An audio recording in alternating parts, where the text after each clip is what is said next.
Muy buenos días. Vamos a comenzar a revisar la unidad temática que les toca analizar conmigo, que es valoración. Y en primer término vamos a trabajar con lo que es valoración de instrumentos financieros. En valoración de instrumentos financieros tenemos que hacer una clasificación de acuerdo a la norma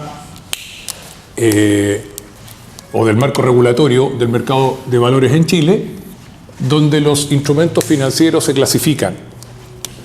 Los instrumentos financieros se pueden clasificar en instrumentos de renta fija e instrumentos de renta variable. Entonces, nuestro primer módulo va a estar centrado en los instrumentos de renta variable. Perdón, de los instrumentos de renta fija. ¿Cómo valoramos los instrumentos de renta fija? Entonces, en primer término, vamos a trabajar con este tipo de instrumentos financieros, indicando qué es un instrumento de renta fija. Vamos a entender como instrumento de renta fija aquel activo financiero donde la renta se va a determinar en función del valor nominal por una tasa de interés.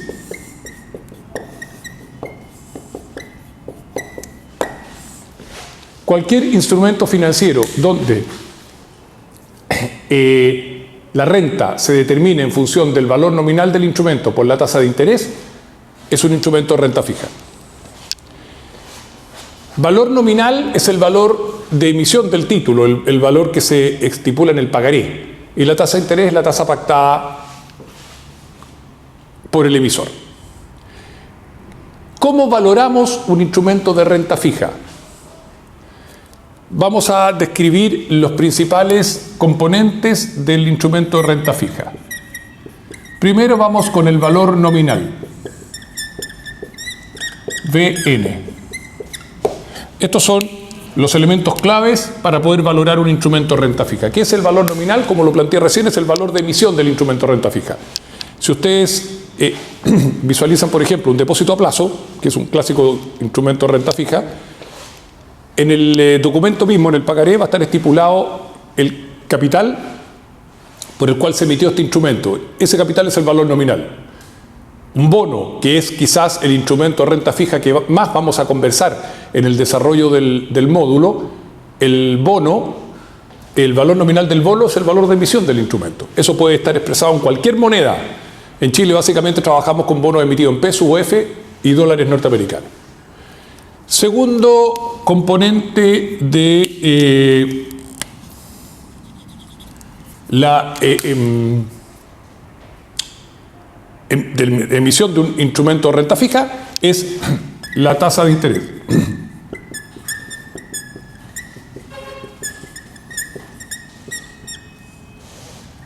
Lo vamos a simbolizar con la letra L. La tasa de interés es la tasa que se expone en el documento de emisión y que representa el interés que van a pagar los emisores a los inversionistas. En tercer término, tercer componente, están los gastos de emisión. Para que un instrumento de renta fija se pueda colocar en el mercado es necesario incurrir en ciertos gastos. Estos gastos de emisión se componen de varios elementos, pero que tienen que ser, lo importante es que tienen que ser asumidos por el inversionista, perdón, por el emisor, en el instante cero, o sea, en el instante en que él va a emitir.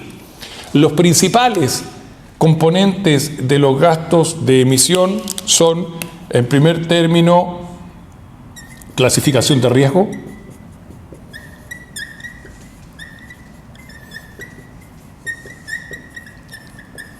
en segundo término, gastos legales, que los voy a explicar cada uno de ellos brevemente. En tercer término, inscripciones. Y en cuarto lugar, colocación. Aquí están los principales componentes de los gastos de emisión. Clasificación de riesgo, gastos legales, gastos de inscripción y gastos de colocación. Brevemente, la clasificación de riesgo corresponde a un proceso al cual están obligados los emisores de instrumentos de renta fija en el mercado local y que es una certificación de la calidad crediticia del instrumento. Esto es desarrollado por compañías clasificadoras de riesgo y los gastos asociados a esta instancia obviamente los tiene que incurrir el emisor. Por eso que forman parte de los gastos de emisión. En segundo término tenemos los gastos legales. Dentro de los gastos legales están los que dicen relación con las redacciones de los contratos, de las cláusulas que respaldan la emisión del instrumento. En tercer lugar están las inscripciones. Para que un instrumento pueda circular en el mercado nacional tiene que estar inscrito en la CMF, la Comisión para el Mercado Financiero. Por lo tanto, hay derechos de inscripción que se tienen que pagar por esa inscripción y esos se consideran en este ítem.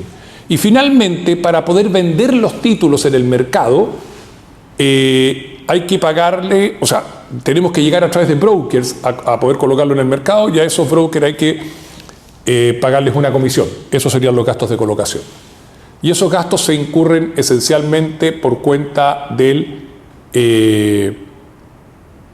emisor del instrumento. Adicionalmente, tenemos los últimos dos componentes para después irnos a la fórmula.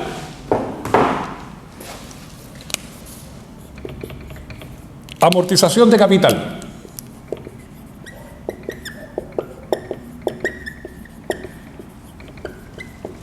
La amortización de capital, que la vamos a simbolizar con la letra AK, corresponde básicamente a cómo el instrumento va a devolver el capital prestado al inversionista.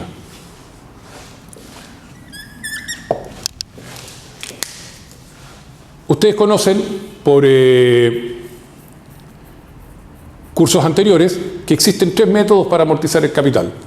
La amortización de capital se puede hacer a través del método alemán,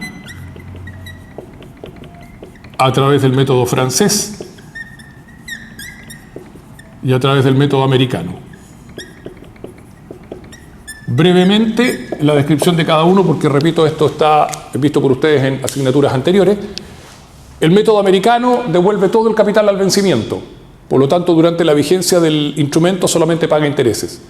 El francés es el que devuelve todo en cuotas iguales, cuotas de crédito iguales. Es el sistema payment. Y el alemán es el que devuelve el capital en cuotas iguales e intereses sobre saldos insolutos. Para los instrumentos de renta fija, el que prácticamente nunca se utiliza es este. El que más se utiliza es el americano, excepcionalmente el alemán. Pero el francés no se usa nunca. Y finalmente, los gastos financieros. Los gastos financieros, ¿a qué corresponden? GF, básicamente a los intereses que el emisor le tiene que pagar al inversionista, que corresponden básicamente al valor nominal por la tasa de interés, tal como lo expusimos anteriormente. Y un último tema que, si bien es cierto no forma parte de la fórmula, es el plazo del instrumento, o sea, a cuántos periodos fue emitido el instrumento, N. Y ahí tenemos los componentes o los componentes necesarios, para hacer la valoración del instrumento de renta fija. Si nosotros nos vamos a valorar ahora estos instrumentos de renta fija, tenemos que hacer una aclaración previa. ¿Por qué? Porque los instrumentos, el mercado de capitales se clasifica en primario y secundario. El mercado de capitales primario corresponde a la primera venta de los títulos. El mercado de capitales secundario corresponde a las posteriores transacciones de ese título. Me explico. El mercado de capitales primario es cuando el emisor vende el título a los inversionistas por primera vez. El mercado secundario son las posteriores transacciones de título entre inversionistas particulares. Por lo tanto, cuando veamos la valoración, tenemos que especificar primero en qué mercado estamos trabajando, primario o secundario. Entonces, la primera valoración que vamos a realizar es en el mercado primario. Recordar que en el mercado primario corresponde a la primera venta del título. Antes de ir a la fórmula, en el mercado primario, ¿qué vamos a tener? Al emisor en este lado, al inversionista en este otro lado. ¿Qué vamos a hacer en este escenario? El emisor va a colocar los IRF. El inversionista se los va a comprar y por lo tanto le va a generar un flujo monetario hacia el emisor. El emisor coloca el título, el inversionista lo compra. Solo para efectos prácticos que ustedes conozcan, los principales inversionistas del mercado de capitales en Chile son, en orden de importancia, las AFPs, las compañías de seguro, las administradoras de fondos mutuos y las administradoras de fondos de inversión. Ahí tienen los 4 grandes demandantes de título del mercado local en orden de importancia en términos de volumen transado. Administradores de fondos de pensiones, compañías de seguro, administradores de fondos mutuos, administradores de fondos de inversión. Y esto parte con el emisor colocándole el título al inversionista y el inversionista pagándole al emisor. Entonces, vamos al mercado primario. En el mercado primario tenemos 2 instancias que evaluar. En primer lugar, el emisor. ¿Qué es lo que es un instrumento de renta fija para el emisor? Para el emisor un instrumento de renta fija es una alternativa de financiamiento. Por lo tanto, el emisor va a exponer la fórmula de cálculo de la siguiente manera. Él va a recaudar PM. ¿Qué es lo que es PM? Lo vamos a especificar acá. PM es el precio de mercado.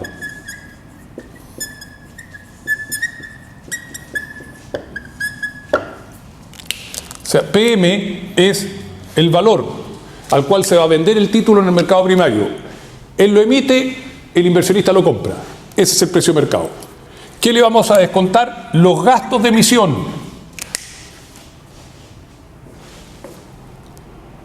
Todos aquellos gastos que el emisor tuvo que incurrir para emitir y colocar el título se le descuentan del precio de mercado. Por lo tanto, PM menos G es lo que el emisor recauda.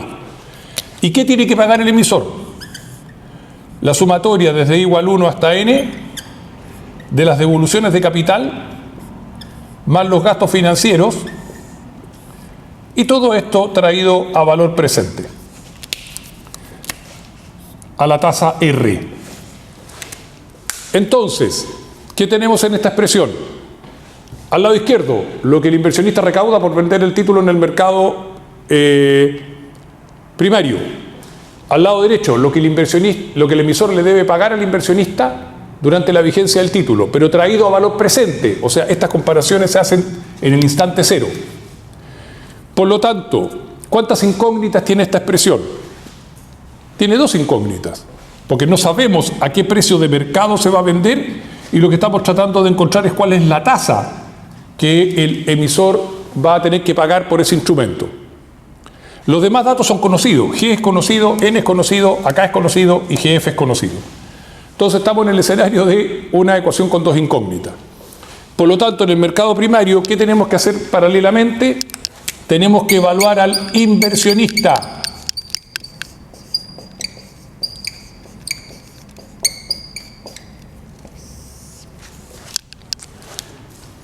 Para evaluar al inversionista, ¿qué hacemos?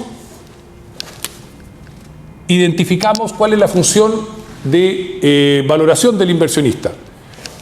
¿El inversionista qué paga si compra el título en el mercado primario? Si es este inversionista que se lo compra al emisor, paga el precio de mercado. Ojo, él no paga comisiones en el mercado primario. ¿Por qué? Porque las comisiones las paga el emisor. De hecho, están descontadas en la letra G, según el detalle que vimos anteriormente. ¿Qué recibe el inversionista mientras tenga el título en su poder? La devolución de capital que le va a dar el emisor más ingresos financieros. Y eso traído a valor presente.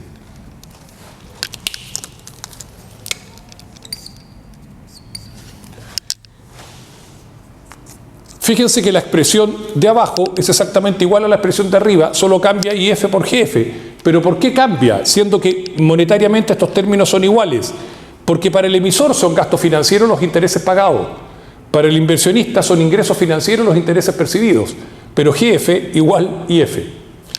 Entonces, ¿qué hace el inversionista? El inversionista tiene que ofrecer un precio para que el emisor le adjudique a él el instrumento renta fija. Entonces, ¿qué es lo que hace el inversionista? Él define la tasa que quiere ganar. Dice, yo quiero ganar una tasa de X porcentaje en este instrumento. Como todo lo demás son datos constantes, eso hace que el inversionista estime un precio de mercado al cual está dispuesto a comprar ese instrumento. Y si el emisor se lo vende a ese inversionista, se transforma en el precio de mercado que el emisor tiene que incorporar en su flujo. Este flujo que está definido para determinar el precio de mercado es lo que se denomina la construcción del precio en el mercado primario del instrumento de renta fija. El inversionista define la tasa, sobre esa base estima un precio de mercado, y si el inversionista se lo vende a ese emisor, ese es el precio ese emisor se lo vende a ese inversionista, ese es el precio de mercado que tiene que incorporar en la expresión. Y puede resolver, por lo tanto, la tasa a la cual, la tasa que estaría costándole el financiamiento con esta emisión de instrumentos renta fija. Entonces, en la fórmula que tenemos ahí a la izquierda, que representa la R en color rojo, la R en color rojo representa la tasa efectiva del emisor. O sea, el costo que va a tener para el emisor financiarse con este instrumento de renta fija, porque los instrumentos de renta fija pasan a ser instrumentos de deuda. Y la R en azul es la tasa efectiva del inversionista, o sea, es lo que él quiere ganar por comprar este instrumento en el mercado primario. Entonces, ¿qué tenemos que tener presente? Que la tasa efectiva del emisor es la tasa que le cuesta financiarse con este instrumento. La tasa efectiva del inversionista es la tasa que quiere ganar el inversionista por comprar el título. Esta es la forma de evaluar en el mercado primario. En el mercado primario siempre se evalúa primero al inversionista y luego al emisor, porque sin evaluar al inversionista no podemos evaluar al emisor, porque tendríamos una ecuación con dos incógnitas. No tenemos precio de mercado y no tenemos la tasa que estamos buscando. O sea, tenemos que tener precio de mercado para buscar la tasa. Por eso que primero el inversionista y después el emisor. Y para finalizar este módulo, vamos al mercado secundario. ¿Cómo evaluamos en el mercado secundario?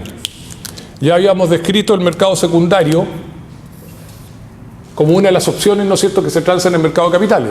El mercado secundario es transacción entre particulares. Es una vez que el título se ha colocado en el mercado, a qué precio se puede transar ese título.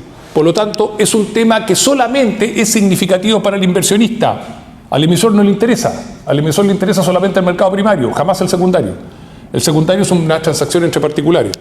Por lo tanto, cuando nosotros evaluamos el mercado secundario, solamente nos preocupamos del inversionista. Nada más. Y en el mercado secundario, al evaluar al inversionista, vamos a tener el precio de mercado más los gastos. Ojo con eso. ¿Qué gastos? Las comisiones de intermediación que cobran los corredores. ¿Por qué? Porque en el mercado secundario sí que los inversionistas tienen que pagar comisión. ¿Por qué no lo hacían en el mercado primario? Porque la comisión la paga el emisor, pero en el mercado secundario no, y los inversionistas y los intermediarios no van a trabajar gratis. Por lo tanto, esta G corresponde básicamente a los gastos de intermediación. Precio de mercado más gasto de intermediación igual, sumatoria desde I igual 1 hasta N de amortización de capital más ingresos financieros sub I partido por 1 más elevado a I la R. Esa fórmula es la relevante para el inversionista en el mercado secundario. En el mercado secundario solamente la transacción afecta a inversionistas y, a diferencia del mercado primario, que ustedes lo tienen acá, tenemos que agregar los gastos de intermediación porque acá sí que los inversionistas le tienen que pagar a los brokers. Entonces, fórmulas para el mercado primario están descritas en el panel de la izquierda, fórmula para el mercado secundario descrita en el panel de la derecha. Lo importante es tener presente que en el mercado primario, para cerrar, emisor, primero se evalúa al inversionista y después al emisor. En el mercado secundario solamente se evalúa al inversionista. Y finalmente, cuando el inversionista define el precio de mercado, el emisor se lo va a vender a aquel que tenga el precio de mercado más alto. Esto se hace bajo el sistema de licitación holandés, es decir, los bonos o cualquier instrumento de renta fija, esencialmente los bonos, se venden al inversionista que pague más por ellos. Por eso la importancia de que el inversionista primero defina qué precio está dispuesto a pagar para que después pueda licitarlo en el mercado primario. Muchas gracias.